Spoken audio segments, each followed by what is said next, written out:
Hi guys, welcome back to my channel Sangeetha Sridhar vlogs. ಇವತ್ತೊಂದು travelling vlog share ಮಾಡೋಣ ಅಂತ ಅಂದ್ಕೊಂಡಿದ್ದೀನಿ. ಸೊ ಅವತ್ತು ನಾರ್ಮಲ್ ಮಾರ್ನಿಂಗ್ ರೂಟೀನ್ ಹೇಗಿರುತ್ತೆ ಹಾಗೆಯೇ, ಬಟ್ ಈವ್ನಿಂಗ್ ನಾವು ಹೊರಗಡೆ ಹೋಗಿದ್ವಿ.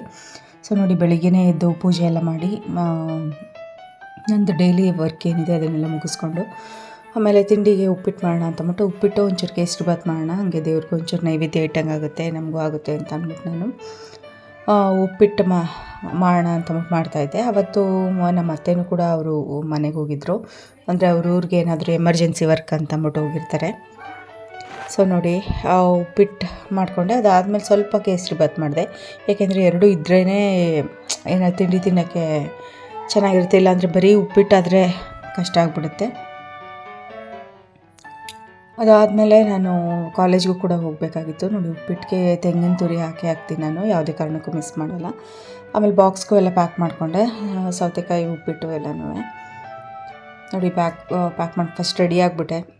ರೆಡಿ ಆದಮೇಲೆ ನಾನು ಬಾಕ್ಸ್ನ ಪ್ಯಾಕ್ ಮಾಡ್ಕೋತಾ ಇದ್ದೆ, ಯಾಕೆಂದರೆ ಕಾಲೇಜಿಗೆ ಹೋಗಿದ್ದು ಬಂದ್ಬಿಡೋಣ ಅಂತಂದ್ಬಿಟ್ಟು ಫಸ್ಟು, ಯಾಕೆಂದರೆ ಲೇಟ್ ಆಗಿಬಿಟ್ರೆ ಸುಮ್ಮನೆ ಒಂದು ಬಸ್ ಮಿಸ್ ಆದರೂ ಒಂದು 1/2 hour to 40 minutes ಬಸ್ ಇರೋಲ್ಲ. ಸೊ ಅದೊಂದು ಪ್ರಾಬ್ಲಮ್ ಇವಾಗ ಫ್ರೀ ಬಸ್ ಮಾಡಿದ್ಮೇಲೆ.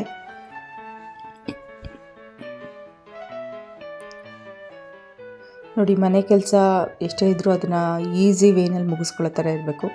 ನಾವು ಅದನ್ನೇ ಹಿಡ್ಕೊಂಡು ಕೂತ್ಕೊಂಡ್ರೆ ನಾವು ಹೊರಗಡೆಗೂ ಹೋಗೋಕ್ಕಾಗಲ್ಲ. ಸೊ ಮನೆ ಕೆಲಸ ಏನಿರಬೇಕು ಅದನ್ನೆಲ್ಲ ನೈಟ್ ರೂಟೀನಲ್ಲೇ ನಾವು ಆಲ್ಮೋಸ್ಟ್ ಒಂದು 50% ಕೆಲಸಗಳನ್ನ ಮುಗಿಸ್ಕೊಂಡಿರಬೇಕು. ಬೆಳಿಗ್ಗೆ ಎದ್ದು ಬರೀ ತಿಂಡಿ ಮಾಡೋ ಥರ ಇರಬೇಕು ಅಷ್ಟೇ, ಅಡುಗೆ ಮನೆ ಒಳಗಡೆ ಬಂದರೆ ಮಿಕ್ಕಿದ ಏನೇ ಕೆಲಸಗಳು ಇರಬಾರ್ದು. ಮತ್ತು ನಾನು ಅಷ್ಟೇ, ಏನೇ ಅಡುಗೆ ಮಾಡಿದ್ರೂ ಬೆಳಗ್ಗೆ ಕಾಲೇಜಿಗೆ ಹೋಗೋ ಅಷ್ಟರಲ್ಲಿ ಎಲ್ಲ ಸಿಂಕ್ ಎಲ್ಲ ಕ್ಲಿಯರೇ ಮಾಡಿಬಿಟ್ಟೆ ಹೋಗೋದು. ಸೊ ಅದಾದಮೇಲೆ ನಾನು ಲಂಚ್ ಬ್ಯಾಗೆಲ್ಲನೂ ಪ್ಯಾಕ್ ಮಾಡ್ಕೊತಾ ಇದ್ದೆ, ಏಕೆಂದರೆ ಬರೋದು ಎಷ್ಟೊತ್ತಾಗುತ್ತೋ ಗೊತ್ತಿಲ್ಲ. ಆಲ್ಮೋಸ್ಟ್ ಒಂದು 3 ಗಂಟೆ 4 ಗಂಟೆ ಆದರೂ ಅದಕ್ಕಿಂತ ಜಾಸ್ತಿನೂ ಆಗ್ಬೋದು. ಸೊ ಆ ಥರ ಅದಕ್ಕೋಸ್ಕರನೇ ನಾನು ಲಂಚ್ ಬ್ಯಾಗ್ನೂ ಕೂಡ ಕಾಲೇಜ್ಗೆ ಪ್ರಿಪೇರ್ ಮಾಡ್ಕೊತಾ ಇದ್ದೆ. ಪಾಪು ಇನ್ನೂ ಮಲಗಿದ್ಲು, ಅವಳು ಇನ್ನೂ ಎದ್ದಿರಲಿಲ್ಲ. ಸೊ ಅವಳು ಎದ್ದ ಮೇಲೆ ಅವಳನ್ನೂ ಕರ್ಕೊಂಡೋಗಿ ಅಲ್ಲಿ ನಮ್ಮ ಅಕ್ಕನ ಮನೆಗೆ ಬಿಟ್ಬಿಟ್ಟು ನಾನು ಡ್ಯೂಟಿಗೆ ಹೋಗ್ತಾಯಿದ್ದೆ. ನೋಡಿ, ಅವತ್ತು ಆಲ್ಮೋಸ್ಟ್ ಯಾರೂ ಇರಲಿಲ್ಲ ಮನೇಲಿ.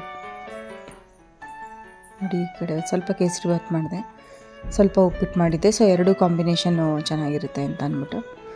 ಇನ್ನು ಹೊರಗಡೆ ಹೋಗೋವಂಥದ್ದು ನಾವು ಮೊದಲೇ ಪ್ಲಾನ್ ಏನು ಮಾಡಿರಲಿಲ್ಲ.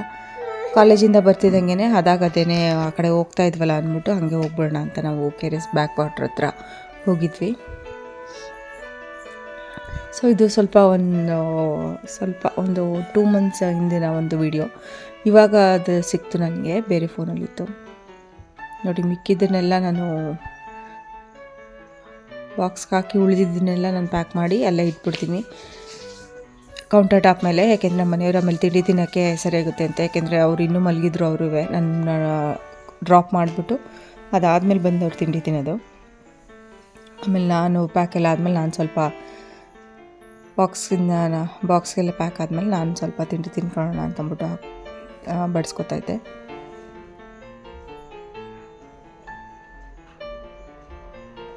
ಉಪ್ಪಿಟ್ಟು ಸ್ವಲ್ಪ ಕೇಸರಿ ಬಾತ್ ಇದ್ರೇ ಕಾಂಬಿನೇಷನು.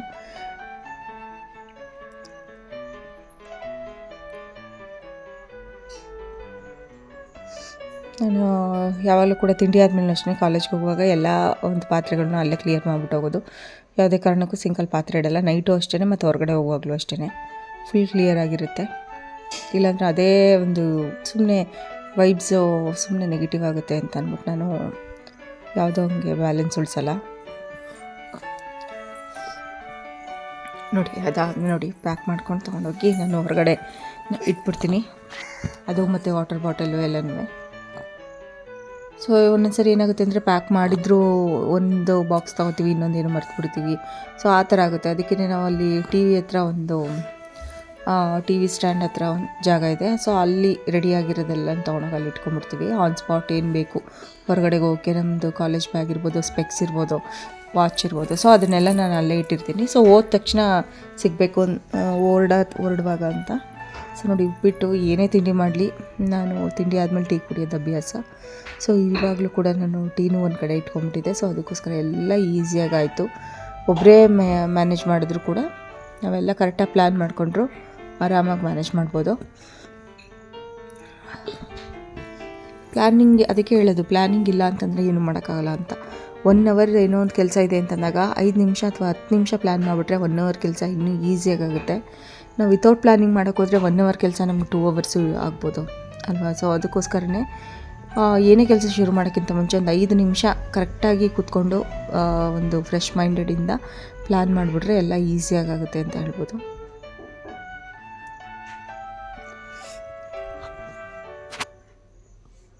ಸೊ ನೋಡಿ, ನಿಂತಿದ್ದಂಗೆ ತಿನ್ಕೊಂಡು ಓಡಬೇಕು ಆ ಥರ ಈಗ ಪರಿಸ್ಥಿತಿ. ನೆಮ್ಮದಿಯಾಗಿ ತಿಂಡಿ ತಿನ್ನೋಕ್ಕೂ ಕೂಡ ಟೈಮ್ ಇಲ್ಲ, ಆ ಥರ ಆಗಿದೆ ಇವಾಗ.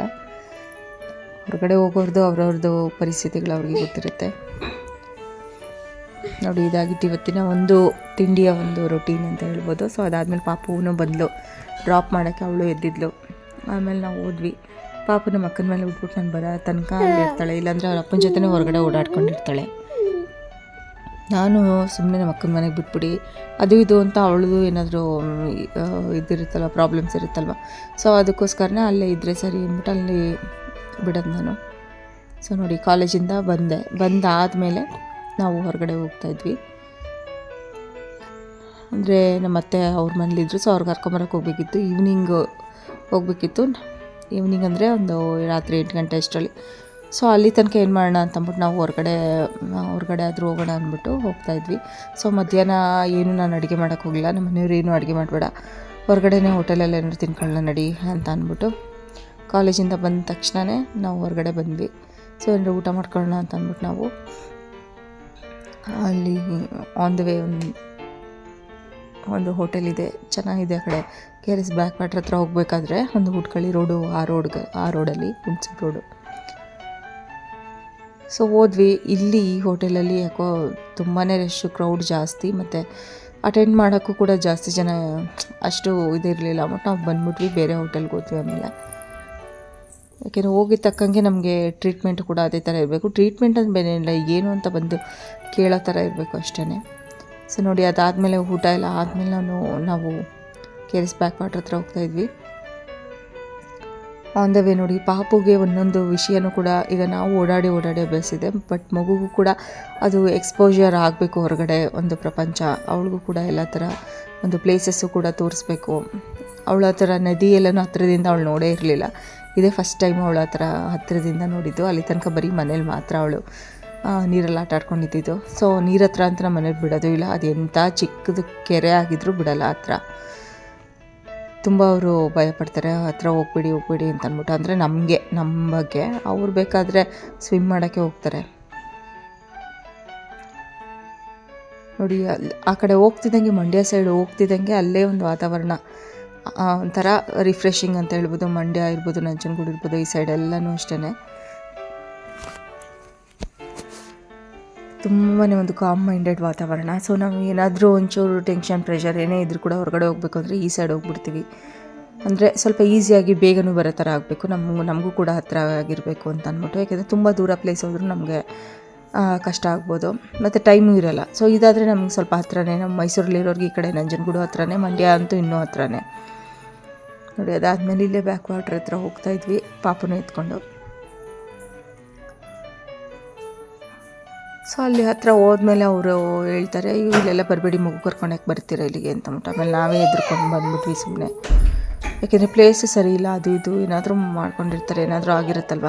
ಸೊ ಆ ಥರ ರೀಸೆಂಟಾಗಿ ಆಗಿತ್ತು. ನಮ್ಮ 2 ಡೇಸ್ ಬ್ಯಾಕು ಸುಮ್ಮನೆ ಇಲ್ಲೆಲ್ಲ ಮಗುನ ಕರ್ಕೊಂಡು ಬರಬೇಡಿ ಅಂತ ಅಂದ್ಬಿಟ್ರು. ಸೊ ನಾವು ಹೋಗಿದ್ದವ್ರು ಕೂಡ ಹತ್ರ ಹೋಗಿದ್ವಿ, ನನಗೆ ಗೊತ್ತಿರಲಿಲ್ಲ ಮ್ಯಾಟ್ರು. ಸೊ ಅದಾದಮೇಲೆ ಬಂದ್ಬಿಟ್ವಿ. ನೋಡಿ, ಪಾಪುನ ಎತ್ಕೊಂಡೇ ಹೋಗ್ತಾಯಿದ್ದಾರೆ ಅವರು. ಯಾಕೆಂದರೆ ಅದು ಡೌನ್ ಇತ್ತು, ಮತ್ತು ಕಲ್ಲೆಲ್ಲ ಇತ್ತಲ್ವ. ಸೊ ಅವಳು ಬಿದ್ದುಬಿಡ್ಬೋದು ಅಂತ ಅಂದ್ಬಿಟ್ಟು ಅವರೇ ಅವಳನ್ನ ಎತ್ಕೊಂಡು ಹೋಗ್ತಾಯಿದ್ದಾರೆ.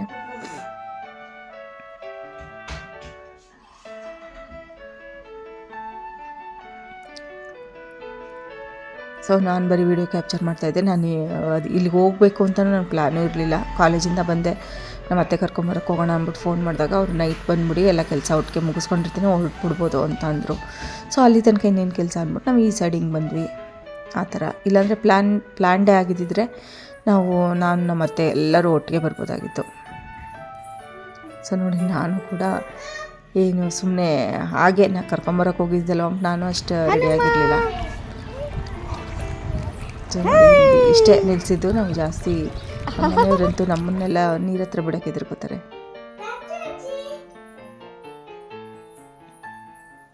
ಆಮೇಲೆ ಅವರು ಹೇಳಿದ್ರು, ಅಲ್ಲಿ ಇದ್ದಿದ್ದೊಬ್ರು ಕುರಿ ಮೇಯ್ಸೋರು ಒಬ್ಬರು ಲೇಡಿ ಮತ್ತು ಇನ್ನೊಬ್ರು ಇದ್ದರು ಯಾರು, ಅವ್ರು ಹೇಳಿದ್ರು ಇಲ್ಲೆಲ್ಲ ಬರಬಾರ್ದು, ಪ್ಲೇಸ್ ಸರಿ ಇಲ್ಲ, ಒಂದು 2 days ಬ್ಯಾಕ್ ಏನೋ ಆಗಿತ್ತು ಅಂತ. ಆಮೇಲೆ ನಾವು ನೋಡಿ ಯಾವ ರೀತಿ ಅಂತ ಮಕ್ಕಳನ್ನ ಕರ್ಕೊಬರುವಾಗಲೂ ಕೂಡ ಕೇರ್ಫುಲ್ ಆಗಿರಬೇಕು ಅಂತ ಅಂದ್ಬಿಟ್ಟು ನಾವು ಸಡನ್ನಾಗಿ ಹೊರಟ್ಬಿಟ್ವಿ.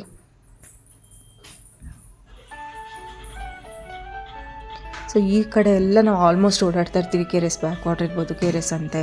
ಸೊ ಈ ಕಡೆ ಎಲ್ಲ ಸಂತೆ ಅಂದರೆ ಅದು ಸಂಡೇ ಭಾನುವಾರ ಸಂತೆ ಮಾಡ್ತಾರೆ. ಸೊ ಆ ಕಡೆ ಎಲ್ಲ ನಾವು ರೆಗ್ಯುಲರಾಗಿ ಓಡಾಡ್ತೀವಿ. ನೋಡಿ ಇವರೇ ಹೇಳಿದ್ದು ನಮಗೆ ಇಲ್ಲೆಲ್ಲ ಬರಬೇಡಿ, ಹೋಗ್ಬಿಡಿ ಅಂತ ಅಂದ್ಬಿಟ್ಟು. ಎಲ್ಲ ಪೊಲೀಸ್ ಎಲ್ಲ ಬಂದಿದ್ದರು ನಿನ್ನೆ ಅಂತ ಅಂದರು. ಸರಿಯಪ್ಪ, ಏನೋ ಆಗಿರ್ಬೋದು ನೆಗೆಟಿವ್ಸು, ಮಗು ಕರ್ಕೊಂಡು ಬರಬೇಡಿ ಅಂತಂದು. ನೋಡಿ ಅವ್ರು ಯಾರೋ ತೆಪ್ಪದಲ್ಲಿ ಹೋಗ್ತಾಯಿದ್ರು. ನಮ್ಗೆ ಇದೆಲ್ಲ ನಾನು ಅದನ್ನು ಎನ್ಕರೇಜ್ ಮಾಡಲ್ಲ, ತೆಪ್ಪದಲ್ಲಿ ಹೋಗೋದು ಅಥವಾ ಗೊತ್ತಿಲ್ಲದಿರೋ ನೀರಲ್ಲಿ ಇಳಿಯೋದು ಸರಿ ಇಲ್ಲ ಅಂತ ಮೊದಲೇ ಗಾದೆ ಇದೆ ಅಲ್ವಾ, ಗೊತ್ತಿಲ್ಲದೆ ನೀರು ಇಳಿಬಾರ್ದು ಅಂತ. ಸೊ ಅದಕ್ಕೋಸ್ಕರ ನಾನು ಪ್ರಿಫರ್ ಮಾಡಲ್ಲ. ಬರೀ ಇಷ್ಟು ಸೀನರಿ ಕ್ಯಾಪ್ಚರ್ ಮಾಡ್ಕೊಂಡು ನಾನು ಬಂದುಬಿಟ್ವಿ. ನಮ್ಮ ಮನೆಯವ್ರಿಗೂ ಹೇಳಿದ್ವಿ, ಈ ಥರ ಗೊತ್ತಿಲ್ಲದಿರೋ ಕಡೆ ಪಾಪು ಕರ್ಕೊಂಡು ಎಲ್ಲ ಹೋಗೋದು ಬೇಡ ಅಂತ. ಸೊ ಅದಾದಮೇಲೆ ಆನ್ ದ ವೇ ಬರಬೇಕಾದ್ರೆ ಒಂದು ದೇವಸ್ಥಾನ ಸಿಕ್ತು. ಸೊ ಅಲ್ಲಿ ಅವ್ರು ಹೋದರು, ಹೋಗಿ ದರ್ಶನ ಮಾಡಿಸ್ಕೊಂಡು ಬಂದುಬಿಡಿ ಅಂತ ಅಂದ್ಬಿಟ್ಟು ನಾನು ನಮ್ಮ ಮನೆಯವರೆಲ್ಲ ಹೋಗಿದ್ವಿ. ಅದು ಮಕ್ಕಳ ತಿಮ್ಮಪ್ಪ ದೇವಸ್ಥಾನ ಅಂತ. ಸೊ ಅದು ಮಕ್ಕಳಿಗೆ ಅಂತಲೇ ಆ ದೇವಸ್ಥಾನ ಇರೋದು. ಈ ಥರ ಹೆಸರು ನಾನು ಕೇಳೇ ಇರಲಿಲ್ಲ, ಮಕ್ಕಳ ತಿಮ್ಮಪ್ಪನ ಒಂದು ದೇವಸ್ಥಾನ ಅಂತ. ನೋಡಿ ಅಲ್ಲೇ ಬೋರ್ಡ್ ಇದೆ, ಅದನ್ನು ಕೂಡ ಕ್ಯಾಪ್ಚರ್ ಮಾಡಿದ್ದೀನಿ. ಅದೇ ಟೈಮ್ ನೋಡಿ ಪಾಪನೂ ಕರ್ಕೊಂಡೋಗಿದ್ವಿ. ಎಲ್ಲ ಒಂದು ಚೆನ್ನಾಗಾಯಿತು ಅಂತ ಹೇಳ್ಬೋದು. ದರ್ಶನ ಎಲ್ಲ ಚೆನ್ನಾಗಾಯಿತು, ಯಾಕೆಂದರೆ ಕ್ಲೋಸ್ಡ್ ಆಗಿತ್ತು. ಬಟ್ ದೇವರು ಒಳಗಡೆ ದೇವ್ರು ಇರೋದು ನೋಡ್ಬೋದಿತ್ತು, ಯಾಕೆಂದರೆ ಗೊತ್ತಿರುತ್ತಲ್ವ, ಎಲ್ಲ ಫುಲ್ ಏನು ಕ್ಲೋಸ್ ಮಾಡಿರಲ್ಲ, ಓಪನ್ನೇ ಇತ್ತು, ಬರೀ ಗೇಟ್ ಹಾಕಿದ್ರು. ನೋಡಿ ಮಕ್ಕಳ ತಿಮ್ಮಪ್ಪನ ದೇವಸ್ಥಾನ ಅಂತಂದ್ಬಿಟ್ಟು. ಹೊಸಕೋಟೆ ಗ್ರಾಮ, ಮೈಸೂರು ತಾಲೂಕು. ನೋಡಿ ಒಬ್ಬೊಬ್ಬರು ಎಷ್ಟು ಚೆನ್ನಾಗಿ ಒಂದು ದೇವಸ್ಥಾನಗಳ ಬಗ್ಗೆ, ಈ ಹಳ್ಳಿ ಸೈಡ್ ಎಲ್ಲರೂ ಎಷ್ಟು ಚೆನ್ನಾಗಿ ಅದ್ರ ಬಗ್ಗೆ ಕೇರ್ ಇಟ್ಟಿರ್ತಾರೆ ಅಂತ. ಸಿಟಿಲೂ ಮಾಡಿರ್ತಾರೆ, ಇಲ್ಲ ಅಂತಲ್ಲ. ಬಟ್ ಇಲ್ಲಿ ಒಂದು ಗೊತ್ತಿಲ್ಲ, ಒಟ್ಟು ಅಲ್ಲೆಲ್ಲ ತುಂಬಾ ಒಂದು ಎಮೋಷ್ನಲ್ ಆಗಿ ಅದನ್ನು ಹ್ಯಾಂಡ್ಲ್ ಮಾಡ್ತಾಯಿರ್ತಾರೆ. ಸೊ ನೋಡಿ ಆನ್ ದ ವೇ ಬರ್ಬೇಕಾದ್ರೆ ನಾವು ಹೆಬ್ಬಾಳಿಗೆ ಹೋಗಬೇಕಿತ್ತು. ಸೊ ಇದು ಇನ್ಫೋಸಿಸ್ಸು ಮೇನ್ ಗೇಟು. ನಮ್ಮ ಮನೆಯವರು ಹಂಗೆ ಹೋಗೋಣ ಬಾ, ಏನೋ ಬೇರೆ ಬೇರೆ ಕಂಪನೀಸ್ಗಳೆಲ್ಲ ಇದೆ ತೋರಿಸ್ತೀನಿ ಅಂತ. ನಾನು ಇನ್ಫೋಸಿಸ್ ನೋಡಿದ್ದೆ, ಆದರೆ ಇನ್ನೂ ಬೇರೆ ಬೇರೆದೆಲ್ಲ ಅಲ್ಲಿ ಸುತ್ತಮುತ್ತ ಇದ್ದಿದ್ದು ನನಗೆ ಕೆಲವು ಗೊತ್ತಿರಲಿಲ್ಲ. ಸೊ ಆ ಕಡೆಯಿಂದ ಹೋಗೋಣ ಅಂದ್ಬಿಟ್ಟು. ನೋಡಿ ಎಷ್ಟು ಚೆನ್ನಾಗಿದೆ ಅಂದರೆ, ಬಟ್ ಒಳಗಡೆ ಅಂತೂ ಬಿಡೋಲ್ಲ ವಿತೌಟ್ ಎನಿ ಪರ್ಮಿಷನ್ನು. ಸೊ ಹೊರಗಡೆಯಿಂದ ನೋಡಿಕೊಂಡು ಬಂದ್ವಿ. ಅದಾದಮೇಲೆ ಬೆಂಚು ಎಲ್ಲ ಅಲ್ಲೇ ಇದೆಯಲ್ಲ ಅಲ್ವಾ, ಬೆಮೆಲ್ಲು ಎಲ್ಲ. ಸೊ ಇದು ಮೈಸೂರಲ್ಲಂತೂ ಈ ಹೆಬ್ಬಾಳು ಇಂಡಸ್ಟ್ರಿಯಲ್ ಏರಿಯಾ ಅಂತಂದರೆ ಅದಕ್ಕೆ ಅದರದ್ದೇ ಆದಂಥ ಒಂದು ಗೊತ್ತಿದೆ, ಅದರದ್ದೇ ಆದಂಥ ಒಂದು ಇಂಪಾರ್ಟೆನ್ಸ್, ಅಷ್ಟು ಒಂದು ಸ್ಥಾನಮಾನ ಇದೆ ಅಲ್ಲಿರೋದೆಲ್ಲ. ಅಷ್ಟೇ ನೋಡಿ ಇವರೆಲ್ಲ ಅಲ್ಲಿ ಎಂಪ್ಲಾಯೀಸು.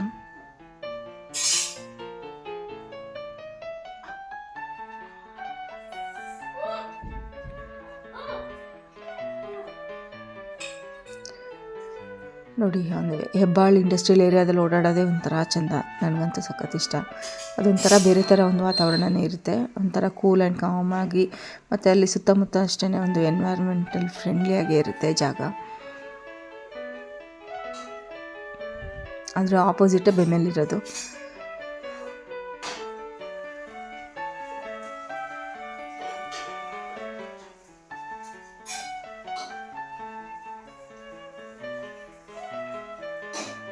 ಮೊದಲೆಲ್ಲ ನಾವು 2 ವೀಲರ್ಲಿ ಓಡಾಡ್ತಿದ್ವಿ.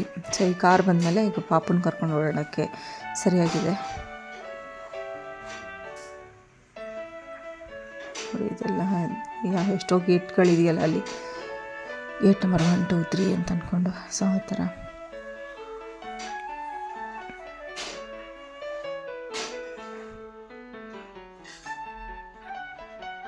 ಸೊ ಅಲ್ಲಿ ಬೆಂಜ್ ಶೋರೂಮ್ ಇದೆ, ಆಮೇಲೆ ಫೋರ್ಡ್ ಶೋರೂಮ್ ಇದೆ. ಸೊ ಎಲ್ಲ ಅಲ್ಲೇ ನಿಯರೆಸ್ಟ್ ಸುತ್ತಮುತ್ತ ಅದೇ ಏರಿಯಾದಲ್ಲೇ ಇರೋದು.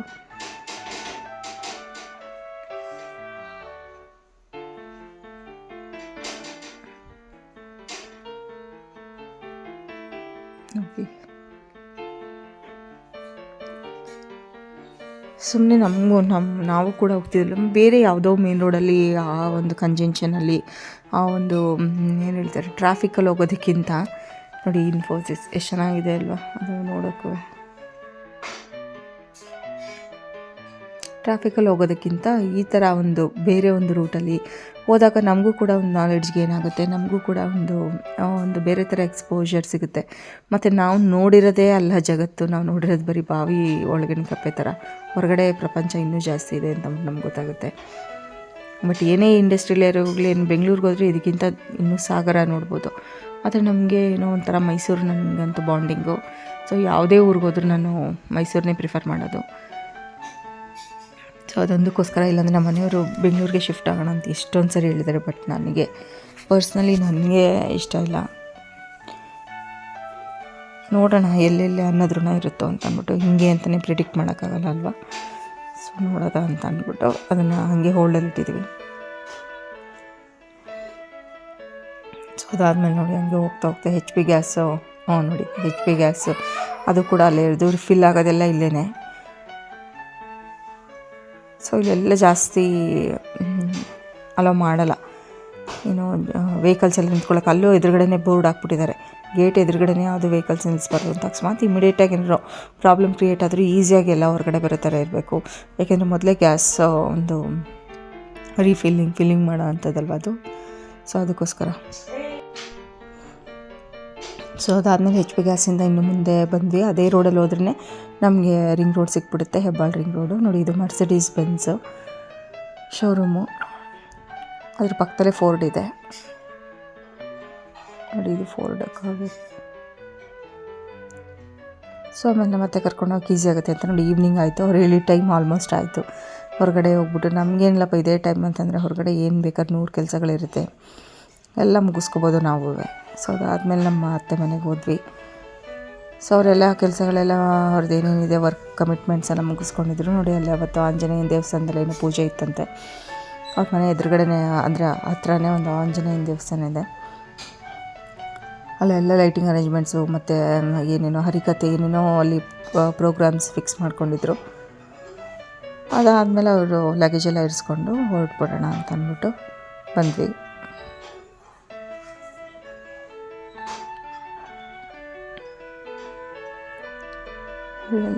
ನೋಡಿ ಬೇರೆದಕ್ಕೆಲ್ಲ ಎಷ್ಟು ಚೆನ್ನಾಗಿ ಹಿಂಗೆ ಮುತ್ಕೊಂಡಿರ್ತಾರೆ, ಇಲ್ಲಿ ಹರಿಕತೆ ಮಾಡ್ತಾರೆ.